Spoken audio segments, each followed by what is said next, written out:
Gracias. Bueno, Sí.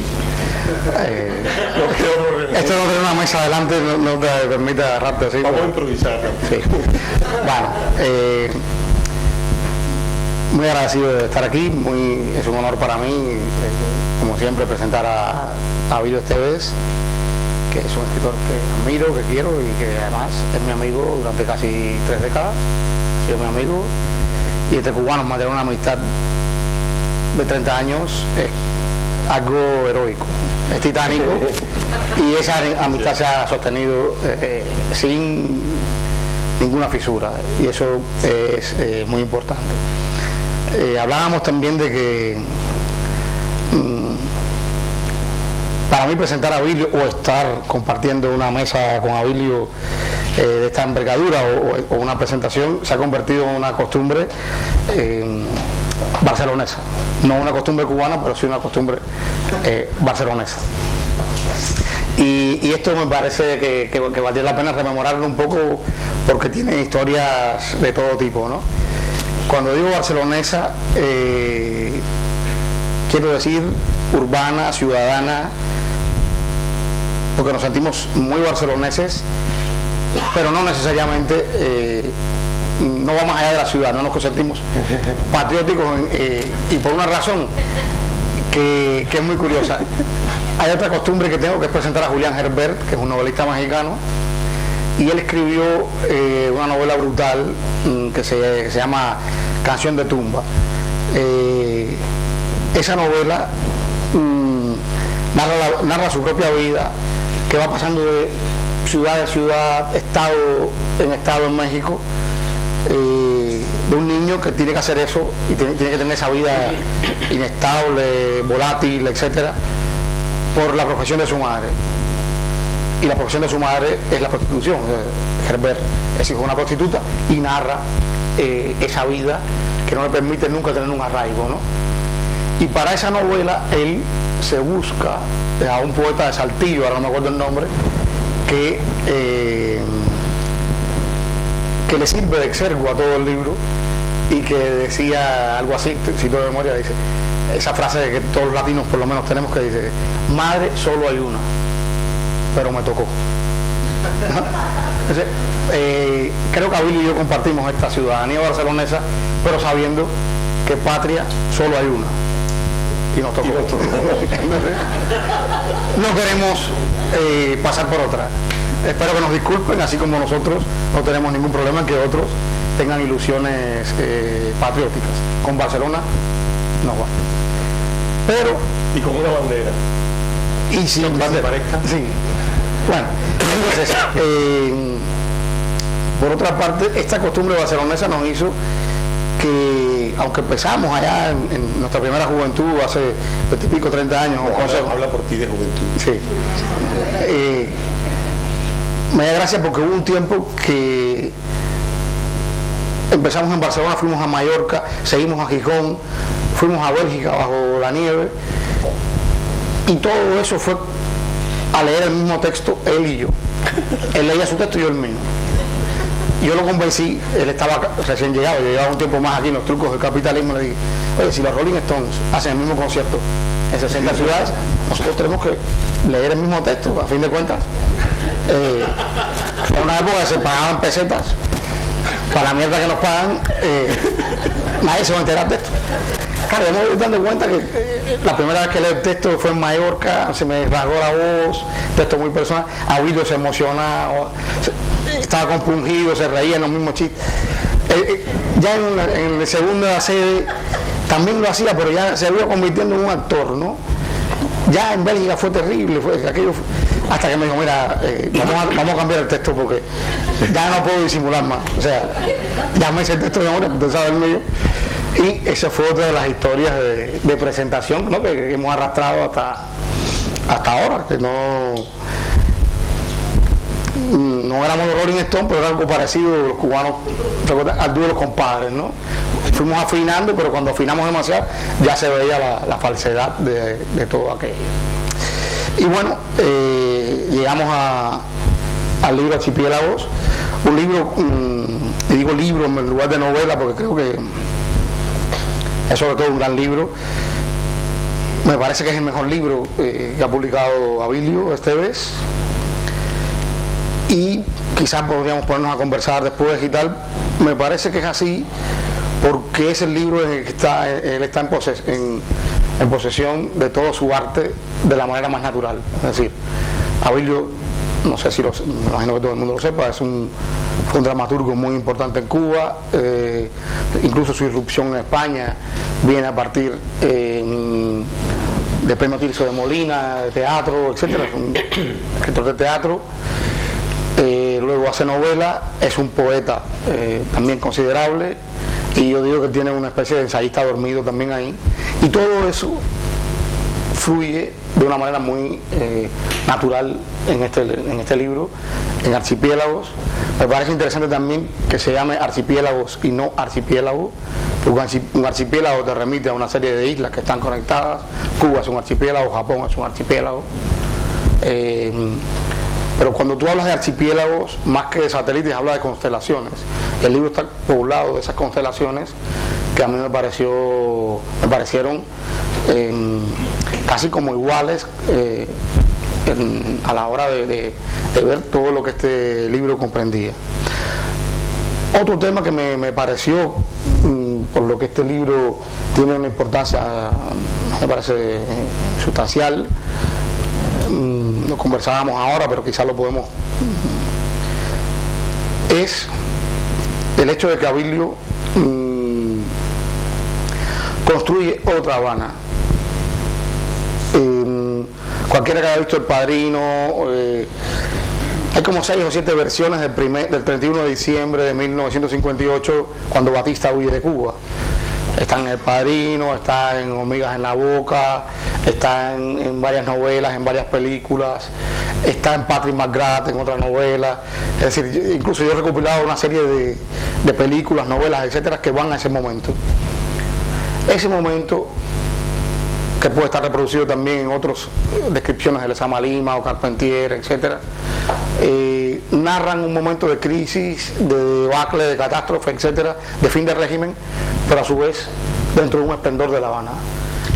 Lo curioso de todo este libro de Abilio es cómo se reconstruye una Habana desde la pobreza, yo diría desde la miseria, desde la más extrema precariedad, y casi es como una Habana que está casi rozando la barbarie. Es decir, tú no sabes si es una ciudad, una urbe que se está desplazando hacia formas rurales, marginales, del extrarradio, o si ese extrarradio es el que de verdad, ese extrarradio bárbaro, ese extrarradio violento, ese extrarradio militar va construyendo esa ciudad. Pero esa ambivalencia está ahí. Me parece pertinente que hablemos de eso, porque hasta ahora hay una especie de, así como hay un mito de la revolución y un mito de la república, que es que el esplendor de una ciudad que en realidad no era tal. Había mucha miseria también en ese país, que explican todo lo que pasó después. Ese es otro tema que tal vez podríamos de que podíamos hablar, ¿no? Esa otra Habana, ¿no? Me llamó la atención también del libro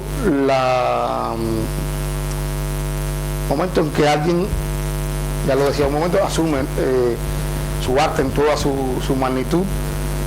Es un libro que solo tiene tú puedes decir que evidentemente están las influencias de Carpentier, Lezama Lima, toda la gente con las que él quiere equipararse a nivel de lenguaje.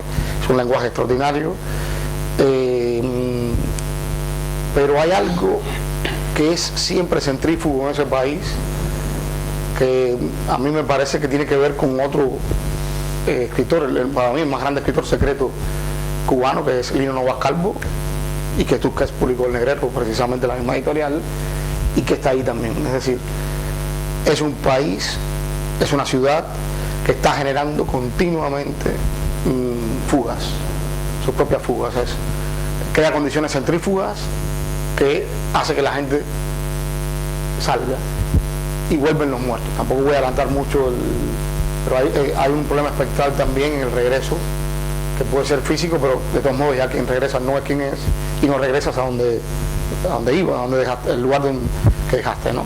Y eso está ahí, esa especie de eterno retorno continuo de un país que ejerce una ilusión, que hace una revolución y que esa revolución termina traicionada por los mismos que lo hicieron. Pasa en el 33, pasa en el 50 y pico, y evidentemente posiblemente esté pasando ahora.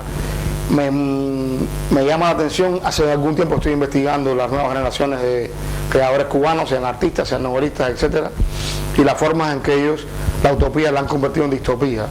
Yo siempre digo que Orwell le ganó la batalla a Marx, es también un revolucionario, es un izquierdista, es todo lo que queramos, pero la distopía ha vencido a la utopía.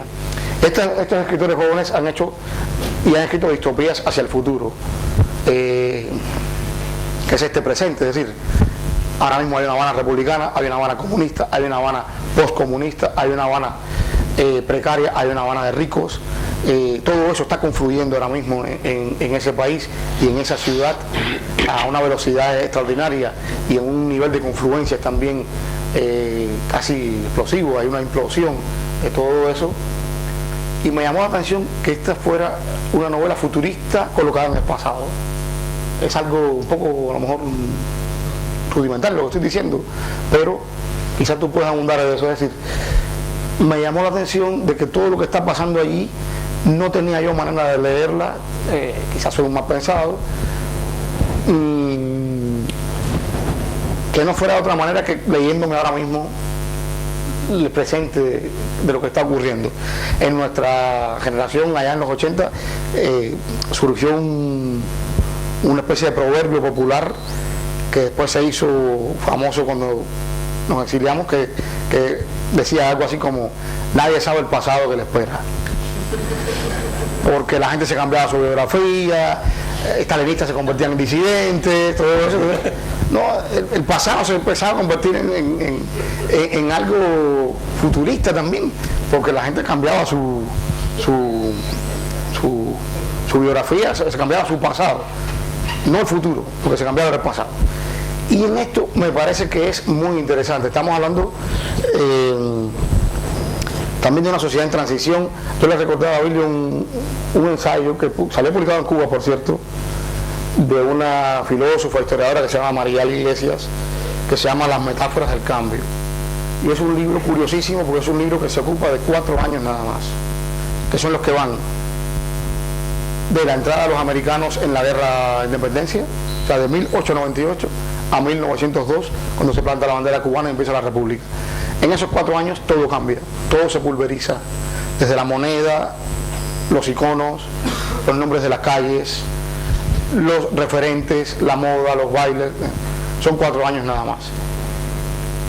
Y algo de eso hay también en este libro, en esta novela, donde los personajes incluso no llegan a saber ni siquiera ni cuáles son sus culpas, ni sus responsabilidades, ni cuál de los secretos que guardan es realmente estratégico, personal, privado o público. Es decir, van a ser castigados por igual, van a lo mejor a escaparse por igual, pero no saben exactamente qué es lo que los ha llevado a esa situación.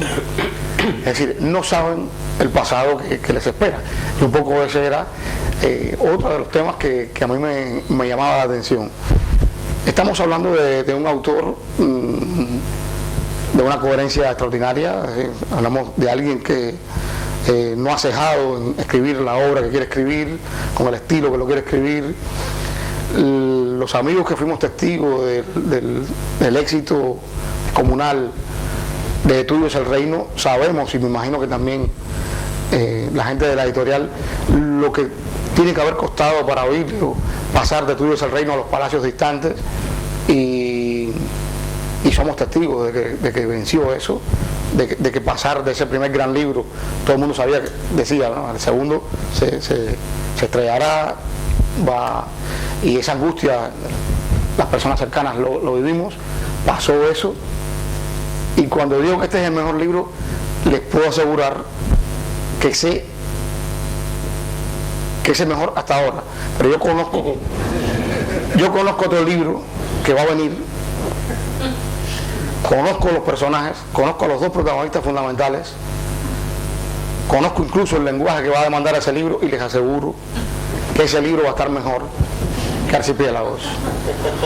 Y con esto yo creo que podemos dar paso a que el autor hable.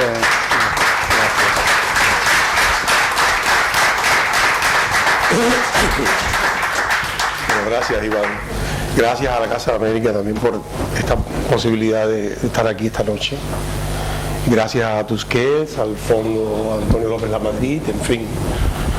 Mi agradecimiento siempre, por delante. Soy una persona agradecida. Y sí, este es mi mejor libro. Eso no quiere decir nada, que no quiere decir nada grande, quiere decir que es el mejor mío, que puede ser al nivel que sea, es el mejor mío. Yo lo escribí en medio de una gran angustia personal y gracias a eso, gracias a ese libro, yo me salvé un poco de esa angustia y de lo que me estaba sucediendo, así que cumplió una vez más lo que se espera de la literatura, ¿no? La salvación por la literatura en vez de por la filosofía. Y ya una vez dicho esto, no sé qué más decir. Claro, yo soy muy tímido y no, la verdad es que no sé qué decir. O sea, pregunten y entonces yo puedo responder. No sé, porque bueno, acabo de leer el libro, pero me resulta interesante y casi misterioso lo que Iván ha dicho sobre el juego del pasado, que no entiende, que no se entiende, que es lo más interesante que tiene. Entre un pasado y un presente, ¿no? Esa confusión de pasado y presente, en la cual todo el migrante vive muy ampliamente. No sé si eso está relacionado con el libro, o no sé si el hecho de esta constante que nosotros tenemos de estar en el pasado y estar en el presente, a veces extraño o a veces amoroso, ¿no? Y por otra parte, hasta qué punto eso forma parte de tus sensaciones, ¿no? O sea, el pasado cómo lo miras para que se pueda plasmar en una novela necesariamente, desde un presente que está aquí, ¿no? Entonces, no sé qué hay ahí, pero no sé si es por un tema de su percepción. No, yo creo que efectivamente, de algún modo yo traté de escribir mi biografía de antes de nacer yo, es decir, yo quería escribir quién era yo antes de nacer. ¿Me entendiste? No, sí. Además yo creo que vivimos en un país como que un poco maldito, no sé si todos los países serán malditos, pero bueno, yo hablo desde mi experiencia, un país maldito en el que siempre hemos estado en el mismo lugar, un poco peor. Es decir, una espiral que va como creciendo hacia la peoría, ¿no? Hacia lo peor. Y yo un poco quería explicar también, yo siempre he querido explicarme por qué llegamos a donde llegamos, qué pasó, qué nos condujo hacia allí, hacia ese lugar terrible en que nos encontramos en un punto, años 70, 80, 90, no sé, ya no sé cómo será ahora, pero sí sé que fue un punto muy doloroso, ¿no? El que vivimos, ¿no? Y entonces yo quería explicarme qué pasaba, por qué ocurrió. Y de algún modo es lo que estoy tratando de hacer siempre, en cada libro, es decir, buscar a ver un poco qué pasó, siempre, pero siempre mirándolo desde mi punto de vista, ¿no?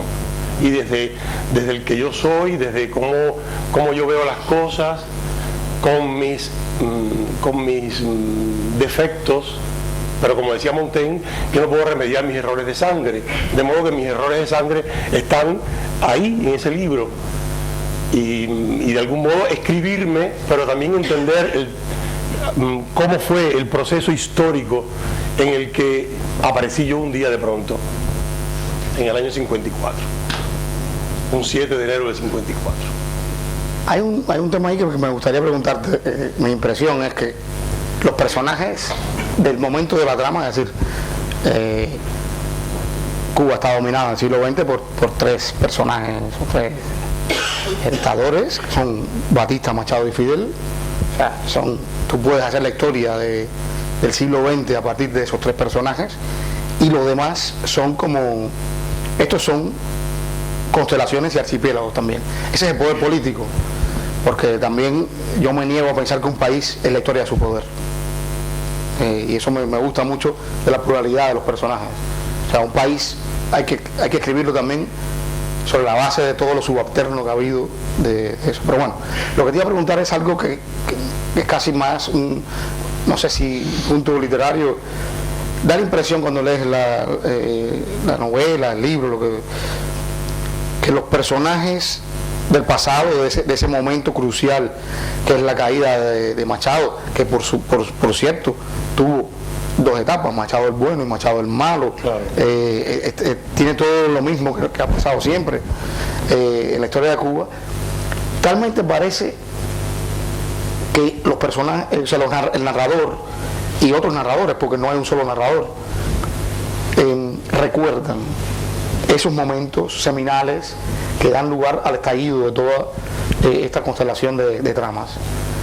Sin embargo, lo que viene después, parece que ellos se enteran.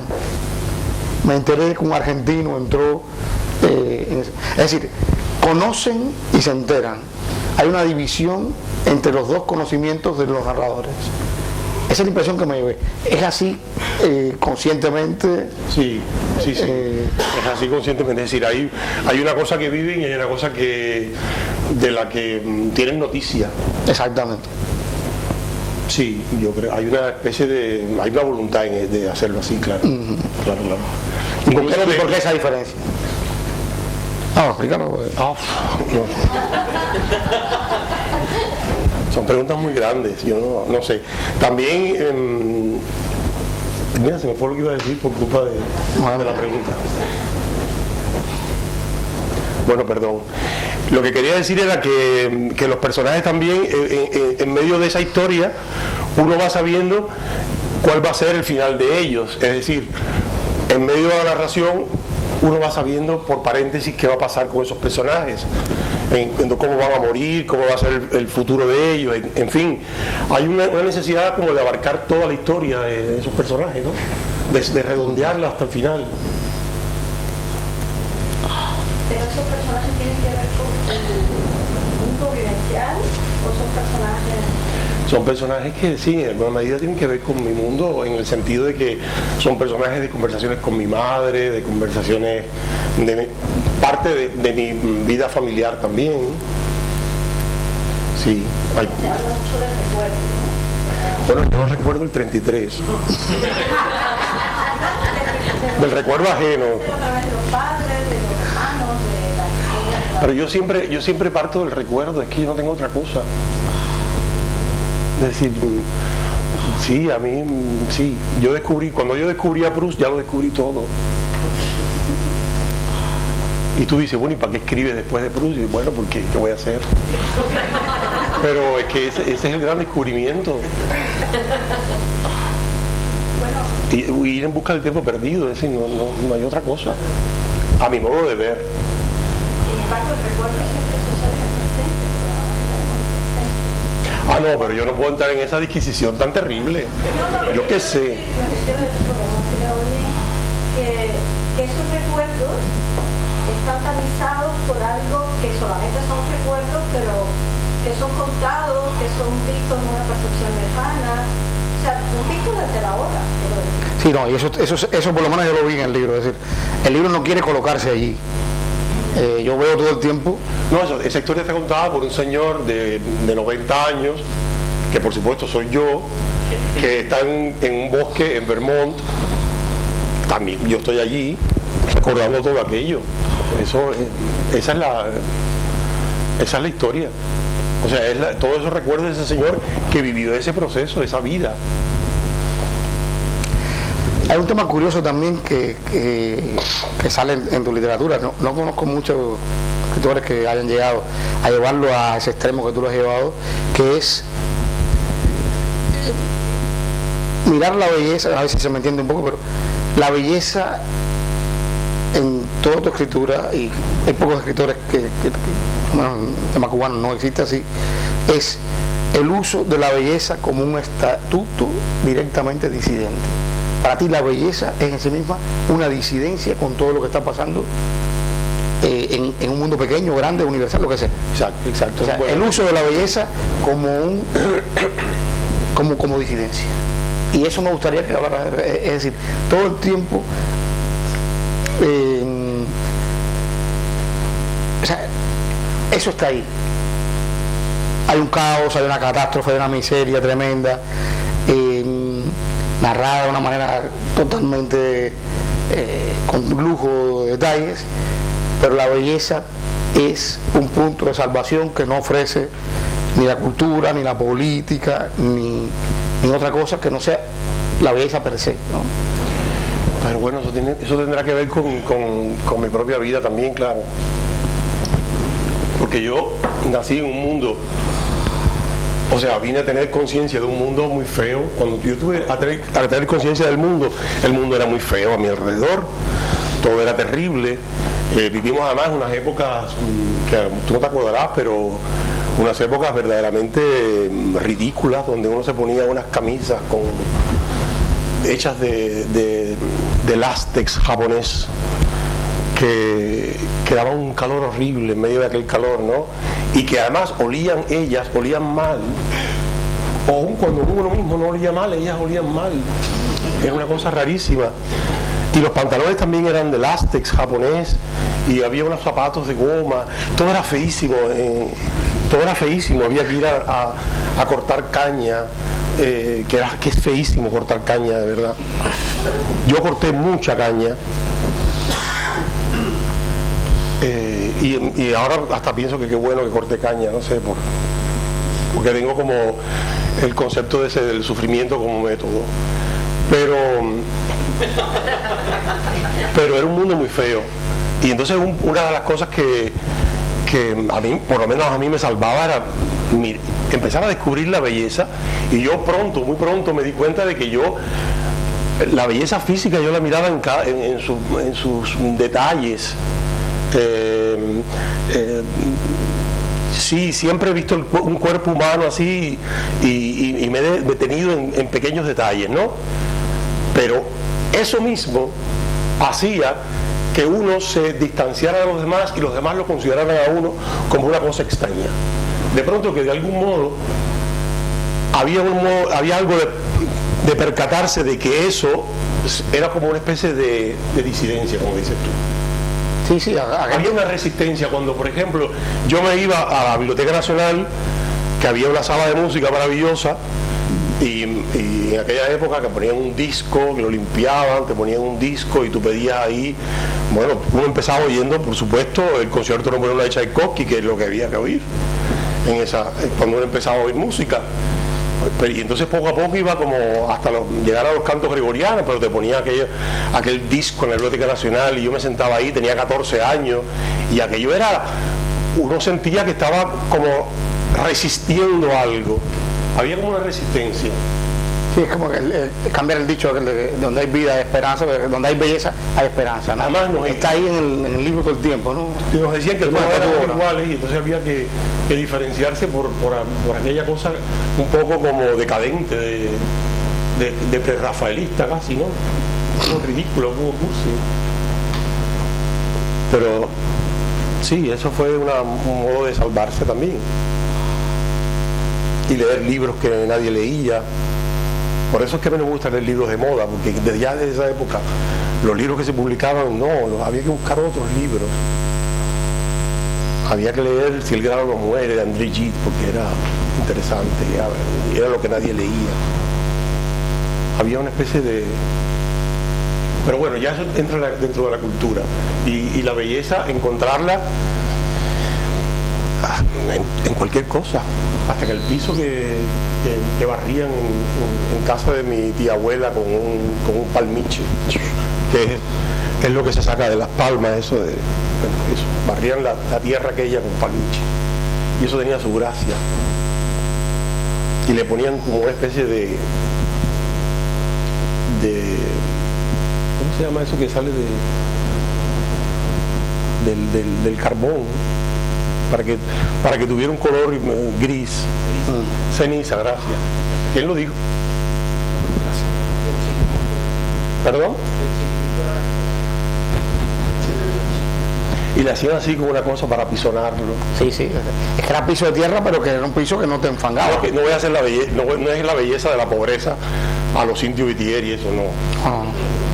Pero bueno, también eso tiene su encanto. No he leído todavía la novela, pero sí el bachalato es un marco o profundiza en una situación de Cuba, donde se quería contar cómo se llegó a lo que era hoy. Y yo me represento a la Cuba, a la niña, a la de antes. ¿Verdad? Lo que se recibe, debo decirte que un abuelo puede ser adorado. O sea, que tengo muy claro desde realicé al estudiante,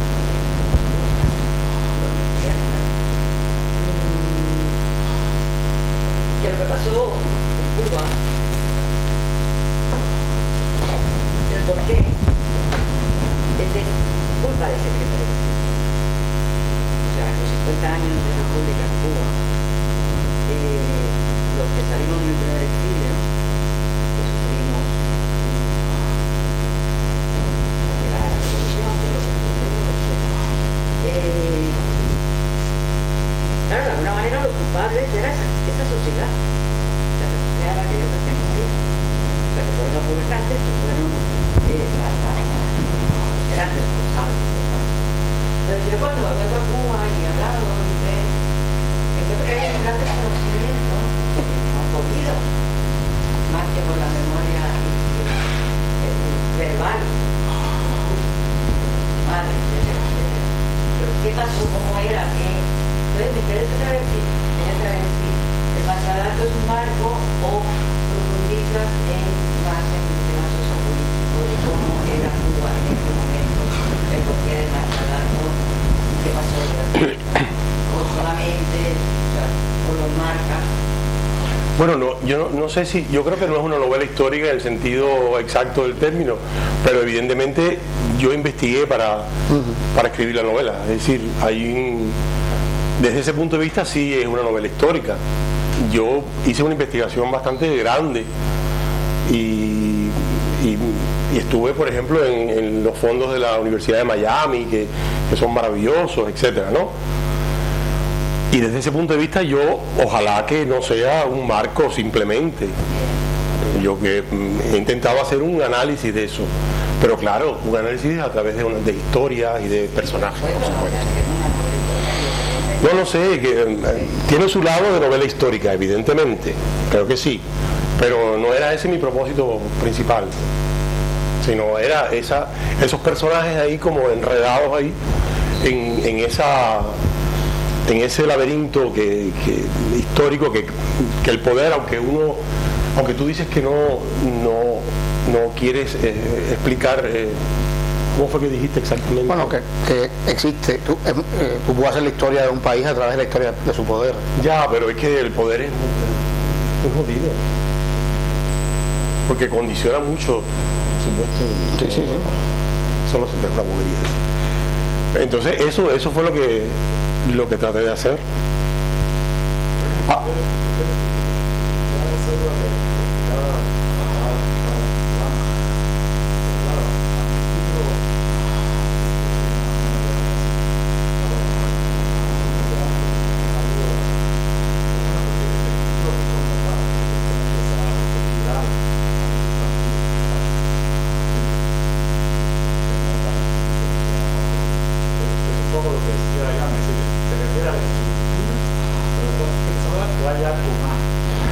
No, en el fondo, a ver, lo que pasa es que no sé si habrás leído el momento en que el personaje empieza a crear archipiélagos, los inventa, piensa que lo interesante del mundo es ir a descubrir islas y archipiélagos, pero como ya no se pueden descubrir, pues los inventa archipiélagos, etcétera.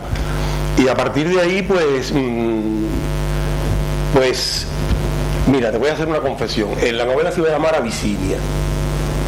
porque ese álbum de los cigarrillos Susini, yo lo tenía, mi abuela me lo regaló, que es un álbum del año 25 que hizo ella, etcétera. Y a mí aquello me fascinaba ver todas aquellas postales. Y uno de los países que más me fascinaba era Abisinia, que todavía no era Etiopía. Y entonces yo quería llamarle así a la novela, Abisinia, es decir, un lugar a donde irse, que esté más allá de todo, porque además tengo ese problema, yo quiero siempre estar en otro lugar. Por eso estoy en Vermont al final de la novela, pero yo quiero irme siempre a otro lugar. Entonces, después descubrí que había una novela argentina que se llamaba Abisinia y dije, bueno, pues no puede ser. Y entonces pensé en que podía ser el inventor de archipiélagos, porque podía ser ese el carácter del personaje que va inventando archipiélagos, pero después también pensé que eso lo iba a circunscribir demasiado al personaje. Entonces, bueno, yo quería dejarlo así como algo que a lo mejor sea demasiado connotado, como dices tú, pero que es el lugar a donde uno está y al que uno quiere irse, es decir. No, funcionalmente me gusta lo que pasa es que me llama la atención. Es una novela histórica, porque yo sí quiero hacer bastante novela histórica. Es decir, que gira alrededor de una, sin embargo tenga esa cosa de geográfica, ¿no? Un poco esa voluntad del personaje, de irse. Sin embargo, es una novela muy localizada también. Sí, es una novela localizada en el lugar de Mariana donde yo vivía, que fue un lugar completamente extramuro y que, según tengo entendido, ahora lo vuelve a hacer, es decir, vuelve a la misma pobreza de antes. O sea, ya no pertenece a aquella Habana, a la Habana después que se creció, pues volvió a ser rural, quiero decir. Preguntad. Si lo he entendido bien, quizás no haya entendido bien, hay una montaña rusa entre utopía y entropía. Y he entendido que esto era una constante del país. ¿Es un tema que no he imaginado yo o realmente es un tema que está en su novela? No. No está en su novela. ¿No lo has dicho tú, Iván? Yo dije distopía. Perdón. Pero bueno, entropía también hay, porque cuando Benítez Rojo escribe La isla que se repite, de lo cual esto sería ir más allá, porque no es una isla, él buscó la entropía, buscó la matemática fractal, buscó la teoría del caos, y escribió un ensayo sobre el Caribe que ya no está localizado, es decir, el Caribe es una isla que se repite y que llega hasta las Islas Canarias y hasta no sé, hasta Madeira. Sí, hasta donde sea. No era exactamente una cartografía tangible, sino era una manera de ser, y al final de cuentas él descubrió en Amherst, de ahí de donde él terminó su vida, que ya no era cubano, que no era americano, pero que ser caribeño de esa manera, de cierta manera, como él dice, era una manera de tener una identidad, y se agarró como un clavo ardiendo a eso y creó una identidad que no se puede tener, que es expansiva. Yo creo que hay algo aquí también. Lo que pasa es que aquí hay una tragedia fuerte, porque los personajes no lo hacen felizmente. Hay como una especie de energía que yo dije centrífuga, que los hace siempre salir, o sea, tener que irte. Eso puede tener que ver con esa palabra odiosa que llaman idiosincrasia. Uy. No, yo no sé qué te lleva a eso, es decir, Yo no sé. es un país que tuvo mucho problema en aceptar que era un país con sus líneas de fuga en la historia de su cultura. Que toda la historia de la identidad nacional cubana, como de cualquier otra identidad occidental, nosotros somos un país occidental, creo que busca lo que Foucault llamaba las largas series históricas que se repiten, que son las que le dan fortaleza a esa identidad para sentirse fuertes. Pero también existen las líneas de fuga en cada uno de los países, y creo que bueno, hay 3 generaciones que se han puesto a buscar precisamente ese momento. Porque también creo que lo importante del libro es que nos está diciendo que no somos originales tampoco, no somos tan originales. Lo que nos está pasando hoy pasó en el 33, pasó en el 18, pasó en el 52, pasó en el 59, pasó en el 94 con la crisis de los balseros, está pasando ahora. Es decir, pasó en el 1898. Pasó en el 98. Entonces, hay como un ciclo nietzscheano ahí de eterno retorno, trágico por un lado, pero también, no sé, podrías haber escrito esa novela si no fueras un ciudadano de Barcelona, si no estuvieras aquí. Me gustaría saber si tú te has colocado en el lugar de Lavillo que estuviera ahí ahora mismo. No, eso no. Como diría Virgilio Piñera, eso es especular. No. En Cuba especular es un verbo curioso, sí. Es alardear también. No, pero es que, figúrate, es que, no sé, las cosas son como son y ya, ¿no? Un plato es un plato y un vaso es un vaso.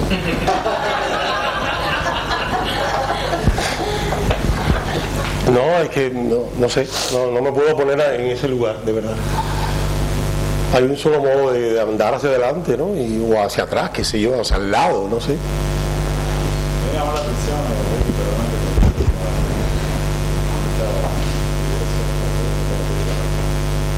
llama mucho la atención el lugar del tema racial. Es algo que yo creo que merece un análisis detallado, no estoy cansado de decirlo, ya está politizado incluso el tema. Merece un análisis fundamental. Yo creo que es un tema que despega muchas cosas en la cultura cubana. Y en mucha novelística cubana, sin embargo, reciente, quiero decir, era un tema que se dejaba de lado, por lo tanto se abordaba de manera muy esquemática. La novela, yo creo que está una de las grandes lecturas que tiene que ese tema es un tema sumamente complejo, muy bien tocado, muy bien analizado. Sí. No tanto como una explicación del presente, pero sí como una vista en profundidad, como una visión de gran duración típica de toda la novela histórica.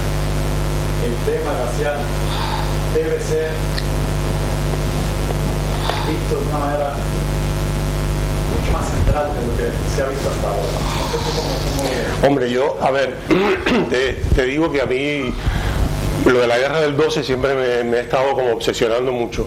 Y yo, las personas que ya me han oído, por favor, que me perdonen, pero hay una historia familiar que es que mi padre, cuando nació mi padre, mi abuela estaba enferma, estaba tuberculosa y no podíamos amamantarlo. Entonces, en la casa contigua, yo vivía en Bauta, en la casa contigua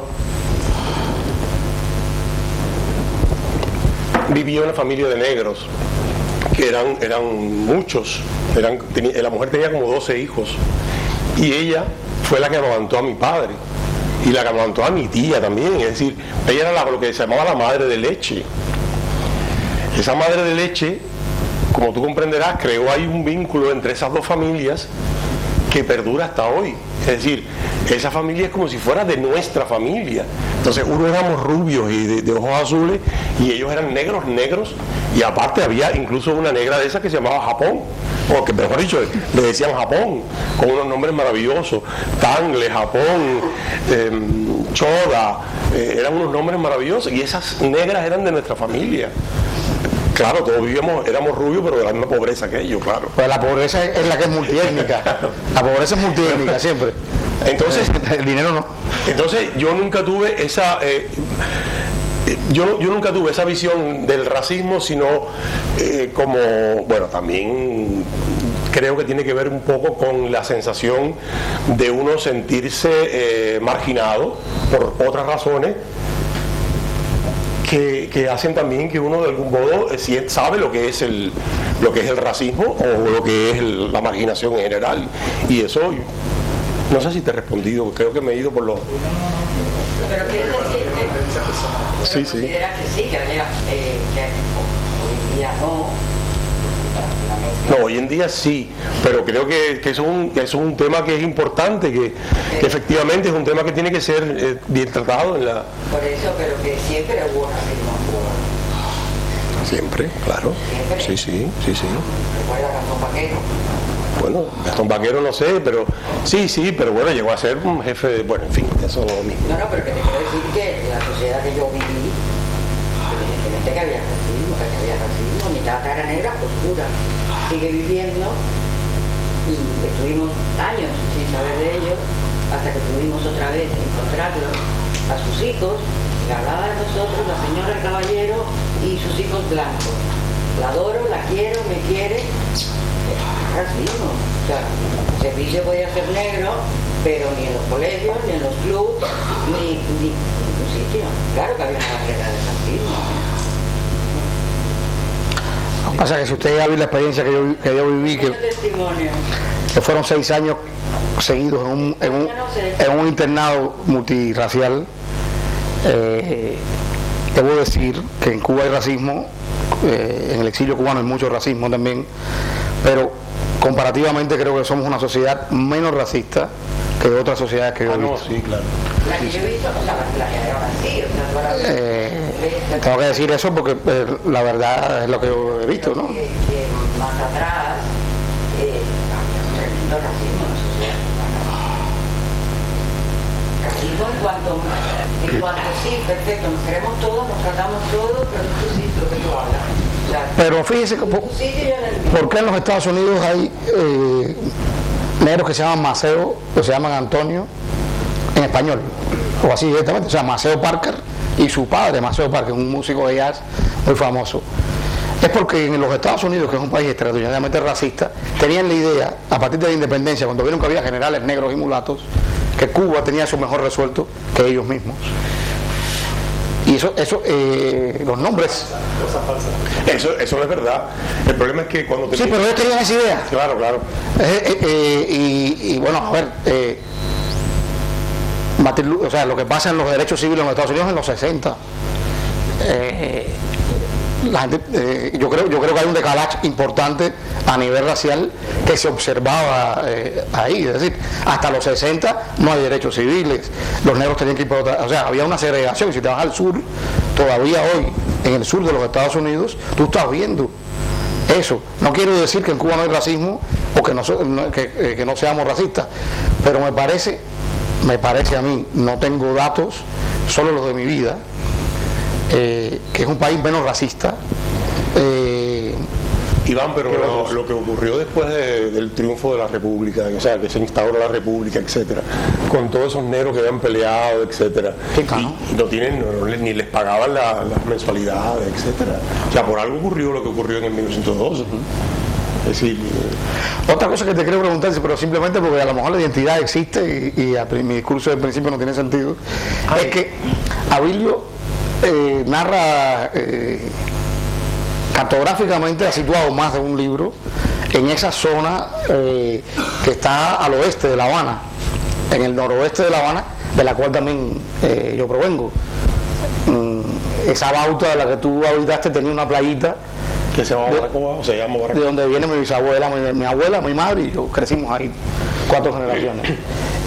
Y creo que eso es una cartografía también interesante, porque no es, vuelvo al principio, no es La Habana de Carpentier, no es La Habana, es una Habana que está como asalvajada, silvestrada, es la otra Habana que la gente no conoce mucho. Todavía no hay turismo ahí, pero tampoco hubo las construcciones socialistas de La Habana del Este hacia el oeste.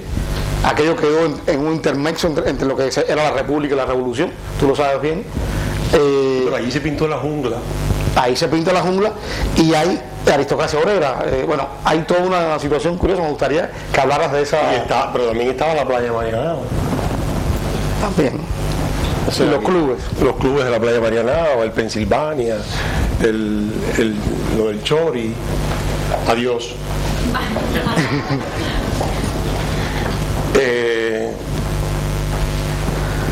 ¿Qué iba a decir? A mí lo que... Claro, fue un catalán el que unió La Habana, lo que se llama el Cerro, con Marianao, que construyó un ferrocarril, Salvador Samá, que era de Vilanova y la Geltrú. Ustedes saben que por ahí hay un lugar que se llama Marianao, pero se llama Marianao no porque aquel sea Marianao por este, sino al revés. Es decir, aquí Cuba se impone, construyó el ferrocarril, en otra época se iba como en unos coches de caballo, etcétera, atravesando una jungla, y entonces descubre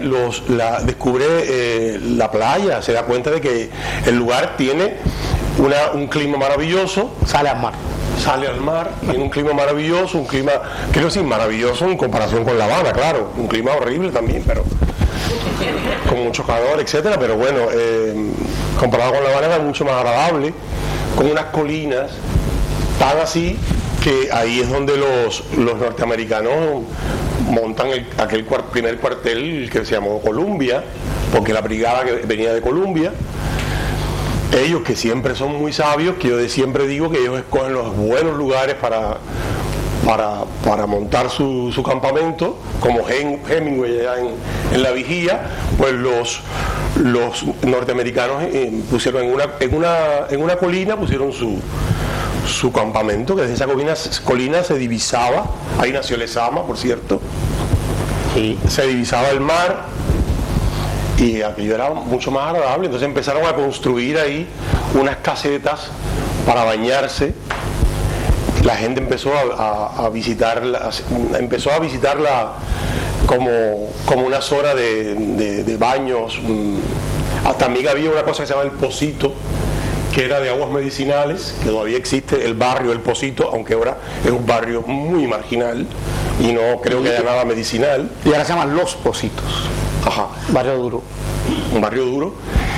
Y entonces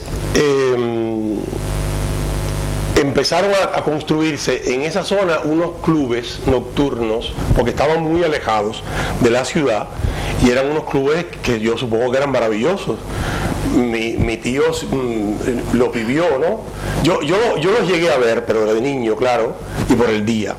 Mi familia no tuvo la perversión suficiente como para llevarme a un club nocturno, pero ahí había unos clubes maravillosos, y ahí iba Marlon Brando a ver tocar al Chori, etcétera, y según muchas personas algo más que eso.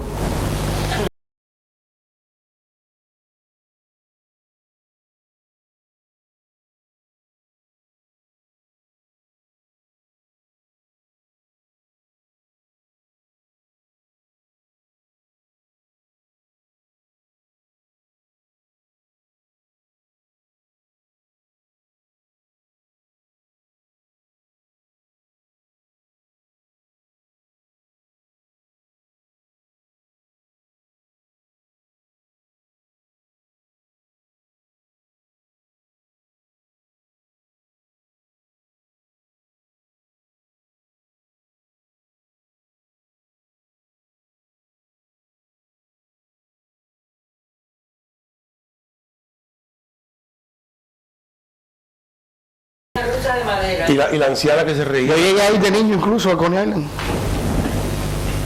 Y en ese Coney Island había una especie de estanque redondo donde había unos botes que uno, por supuesto, se montaba y daba la vuelta, y cuando yo fui a salir me caí en el agua aquella. Sí, había carros locos también. Yo siempre fui un niño muy torpe y tenía que escribir, si no sé, hubiera sido de mí. Bueno, ya esto no tiene nada que ver con la novela. ¿O sí?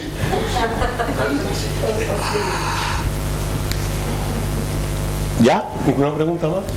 No.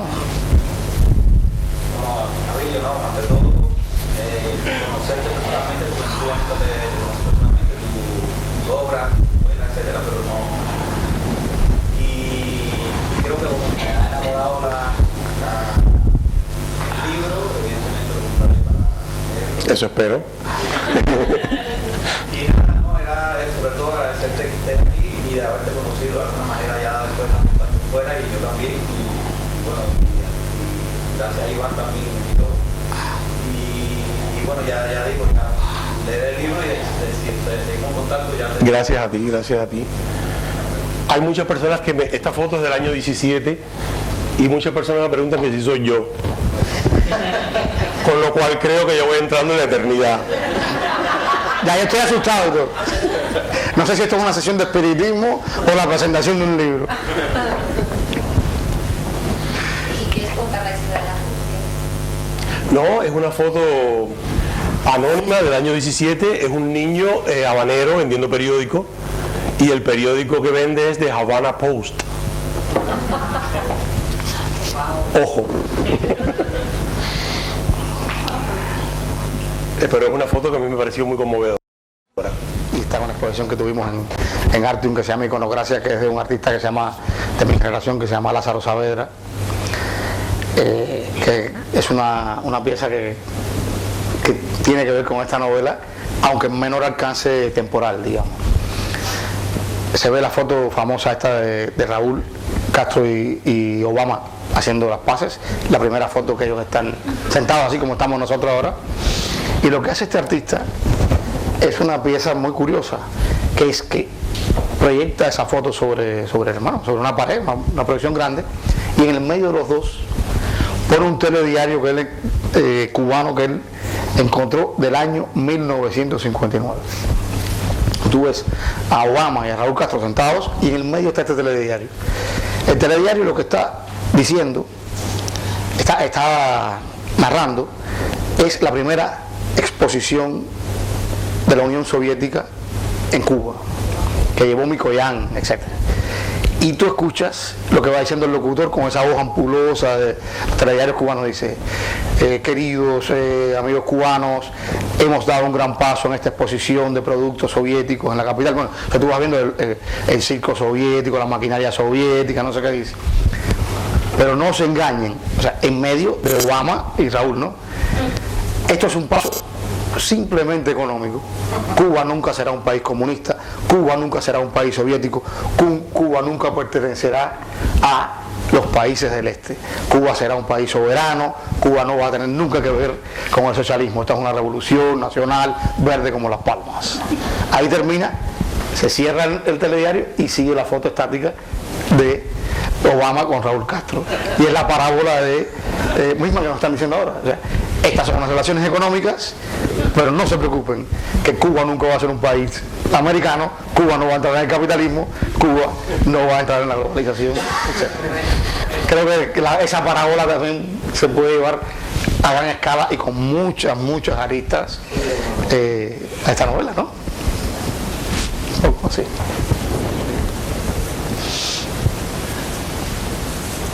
No sé si hay otra pregunta. Parece que no. ¿No querés leer algún fragmento? Eso estaría bien. Para acabar. Ay, ¿ustedes creen? Es sabor de novela.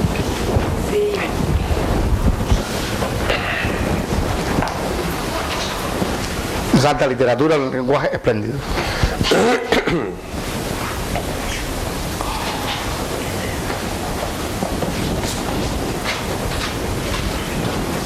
¿Te vas?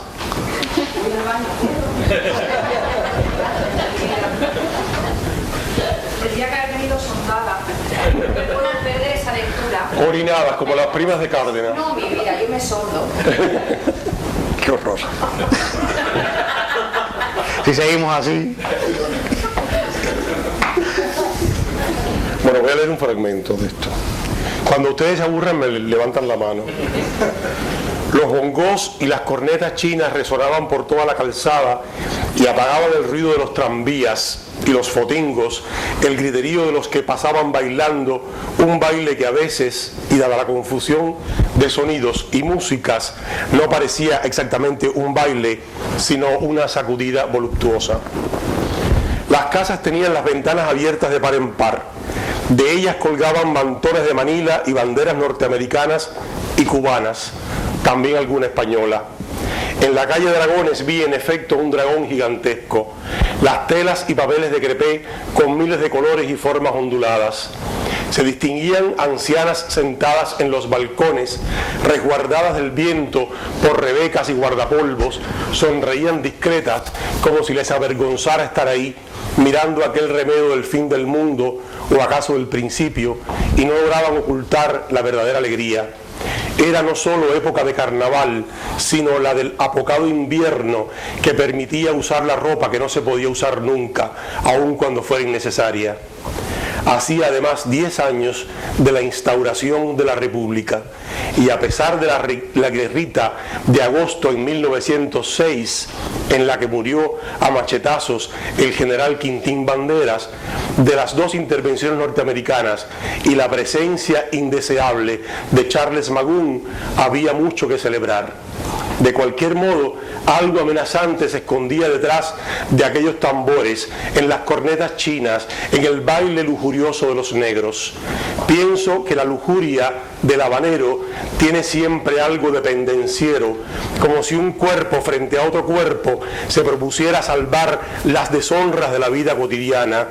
Supongo que hay algo que remediar, alguna humillación perdida que debe resolverse en la cama o el monte, donde sea que se lleve a cabo esa pequeña guerra que es el conjuro de guerras más grandes. Sospecho que el cubano tiembla para poder echarse en la hamaca después y que nadie venga a decirle que debe resolver algún problema. En aquel año, y como no soy adivina, claro que no sabía lo que iba a ocurrir meses después.